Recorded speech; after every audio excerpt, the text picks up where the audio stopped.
The night exploded with a scream of metal and fire. My garage, my sanctuary, was a gaping wound under the storm's wrath, its doors splintered like a broken jaw.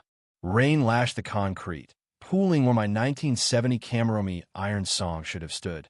6 years of blood, grease, and midnight promises stolen clean. No skid marks, no glass, just a folded rag on the floor, too neat, and a note pinned beneath it. Some songs shouldn't sing. The air reeked of rubber, oil, and something sharper cologne, not mine. This wasn't theft. It was war. My name's Jack Harlan, and I don't break. I burn. It started 3 years ago when I dragged Iron Song out of a Nebraska junkyard, a rust-eaten husk with no heart, no wheels, just a whisper of defiance. I wasn't just building a car. I was forging a rebellion against a life that tried to cage me. A prosecutor's desk had been my battlefield for a decade, putting away men who thought they owned the world. But the system chews up even its soldiers, and when I walked away, I needed something louder than silence. That's when I found her, crumpled in straw and shadows, begging for resurrection. The rebuild wasn't a hobby, it was salvation. 3 engines, 2 cracked axles, and a marriage that teetered on the edge. My wife, Ellie, watched me bleed for it, her hands steady as she handed me wrenches at 3 a.m., Springsteen howling through the speakers.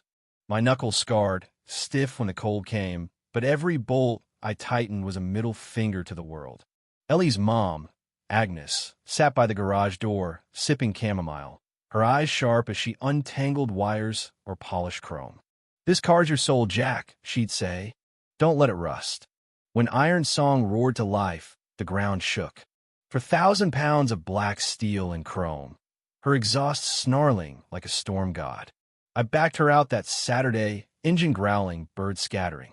The street our pristine cul-de-sac, Meadow VYEW Estates, felt it in its bones.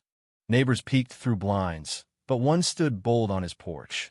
Leonard Price, HOA VYC president, khakis crisp, mug reading world's most average guy. His face twisted like he'd bitten a lemon.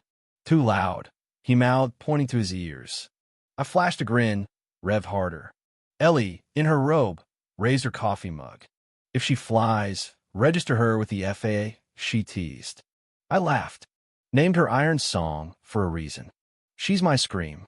Monday, a letter arrived. HOA letterhead, sharp as a blade. Excessive mechanical noise. Regulation 4.2C. Cease non-garage hours operation. Ellie snorted, reading it over coffee. Leonard's whining in Times New Roman. I crumpled it, stormed to his door. He opened it like I was Sayre VYing a warrant. "Rules, Jack," he snapped. "Decibel limits." I leaned in. "Show me the meter." He muttered about standards, community harmony, then slammed the door. Agnes, knitting on our porch, smirked. "Trouble's brewing, Jack." Leonard's got a sword behind that smile. 2 days later, another letter. Compliance escalation. Penalties pending. Ellie's eyes darkened. "They'll tow her, Jack." Over my cold, dead hands, I growled. That night, I sat in the garage, Iron Song gleaming under the fluorescence, unaware of the wolves circling. Ellie found me at 1 a.m., blanket around her shoulders. "It's not the noise," she whispered. "It's you. They hate what they can't control." She kissed me, left me there, guarding my steel heart. Dawn broke, and my world shattered. The garage was empty. No forced entry, no chaos, just absence. The rag, the note, and that cologne, heavy as guilt. I stood, fist clenched, breath shallow. They didn't just take a car. They stole 6 years of my soul and dare me to blink. Ellie brought coffee at 6 a.m., her voice soft. "Call the police." I shook my head. What do I say? The HOA's got a teleporter? She tried to smile, failed. I scoured the security footage, cut clean, at 2:13 a.m., rain muffling the sensors. But across the street, Leonard's window caught a glint. A lens, maybe. I stormed over, hoodie up. He smirked, phone glowing with my driveway feed. "Where were you at 2:13? I demanded. He laughed, fake as plastic. "CSI. Suburbia? You're paranoid." He slammed the door, but I'd seen it, proof he was watching. We turned our home into a fortress. New cameras, floodlights, encrypted backups, battery packs. Agnes rigged the mailbox with a dye pack, grinning like a fox. "First blood's mine," she said. 3 days later, a letter, no stamp. "You're not listening." Inside, a flash drive. Footage of me, post-theft, kneeling in the garage, raw grief caught from above a fisheye lens, not my camera. Someone had invaded my space. Rewind, and there, reflected in Iron Song's chrome, a face. Bald, sharp jaw, sunglasses. Victor Kane. I'd known him 5 years back, a parole case from my DA days.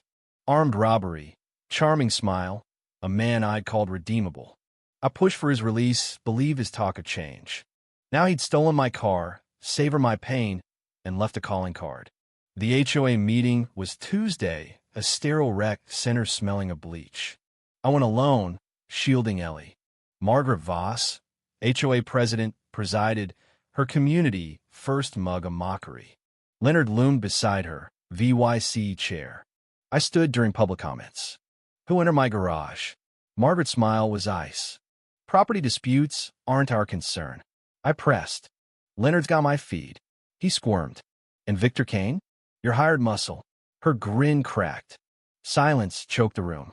A back door creaked broad shoulders, gray blazer, sunglasses indoors. "Victor." No introduction, just presence. Tra VYS roar. His shadow lingered behind, eyes cold as slate. Post-meeting, Tra VYS trailed me, flicked a Polaroid through my window. Ellie on our porch, coffee in hand, my hoodie, 2 days ago. "Smile," it read in marker. I hit it, stood in the drive, gut burning. This wasn't surveillance. It was a campaign. Victor wasn't random. 5 years ago, in a prison group therapy room, he'd quoted Nietzsche, journaled, nodded at my encouragement. I thought I'd reached him. But in the hallway, his stare was emptino nod, just study. He'd learned me, played me. Now he was back, leashed to Tra VYS Roar, a name tied to Roar Consulting, billed as HOA compliance. I dug deeper, hit a storage unit Victor once used. Unit 94, lock cut. Inside, files, maps, my name circled. Do not engage without clearance. Photos of neighbors VY Ted, broken, cars towed. Audio clips, Margaret's voice, he won't sell. Make it hurt. Tra VYS, calm, citations, noise, privacy. Push him out. A machine to break souls, flip homes, launderland. Ellie stared at the EVY Denke pail. "This is bigger than us." Agnes, sorting clippings, nodded. "Victor's muscle, not brains." I remembered Victor's therapy sessions, his quiet intensity. I'd misread him, thought him salvageable. Now he was their weapon. Another flash drive arrived, slid under our door. I didn't want this. Tra VYS owns me. "Sorry. You were good." Victor's confession, but it changed nothing. I hurled a wrench, dented the drywall. Tra VYS was the master, Victor the Blade. Whispers led me to a secret meeting, a house unlisted, mirrors on every wall. Ellie's co-worker tipped us off knowing VY Tez, loyalists only. I crept in, dim lights, plastic floors. 12 figures circled, chanting, "We prioritize order. Suppress discord. Eliminate threats." Margaret led, binder open, naming targets. Agnes' friend, Clara Tate, 82, Cobbler Queen, was next. Tra VYS entered, eyes locking on me. I fled, chest hollow. This wasn't an HOA. It was a cult. Morning brought Margaret to my steps, black-clad, an envelope in hand. "Peace. Double market value. Sign and leave." I leaned close. "You filmed my wife." Her smirk was venom. "Instability's a pattern." I tore the envelope. "Grace period," she hissed. A drone rose, filming. Our power, cut hours alone. Wires clipped, mail vanished, takeout canceled. We weren't targeted. We were erased. Leonard's bike disappeared in 48 hours. A burner phone slid under our door with a clip. A neighbor, bruised, whispering, "Don't be next." At 2 a.m., cameras pinged. SUVs for men, tactical gear. Tra VYS smiled, teeth glinting. Ellie grabbed our go bag. Agnes clutched a crowbar from the fridge drawer. Lights died, Wi-Fi cut. I triggered my trap flares on an engine stand, rigged to the garage sensor. Boom! Light seared the night. One man dropped, screaming. We hit the crawl space, storm hatched to the shed. Iron Song 2.0, engineless, rolled from the shadows, smashing an SUV's windshield. I charged Trav VYS, his punch splitting my lip. My crowbar connected, buckling his knee. Ellie swung a wrench. He fell. Sirens wailed. Claire's cloud feed had tipped the police.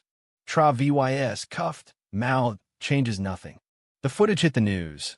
HOA siege in Meadow, VYEW. Margaret vanished. Leonard hid. New HOA names rose, same eyes. A letter arrived. Cooperation recommended. I didn't when they don't stop. So I burned them out. Charter 8.1b. Emergency quorum. My violations cleared. I called a meeting. Certified mailers, legal notices. Ellie's drive, Clara's files, neighbors' testimonies. Agnes, Tom Reed, the mailbox guy. Quorum hit. Board dissolved. Margaret's assets frozen.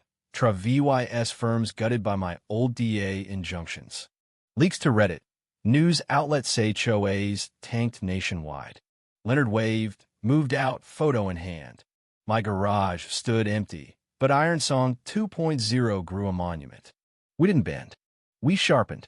I'd rebuilt Iron Song once, and I'd do it again. But this time, it wasn't just a car. It was a warning. Cross me, and I'll sing louder than your rules can scream. If you were the one in this story, how would you react? Would you stand up and fight back, or accept the unreasonable pressure and control from the HOA? Share your thoughts in the comments below. And don't forget to subscribe, like, and share this video with more people.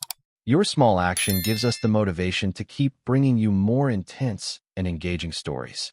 Thanks for watching, and we'll see you in the next video.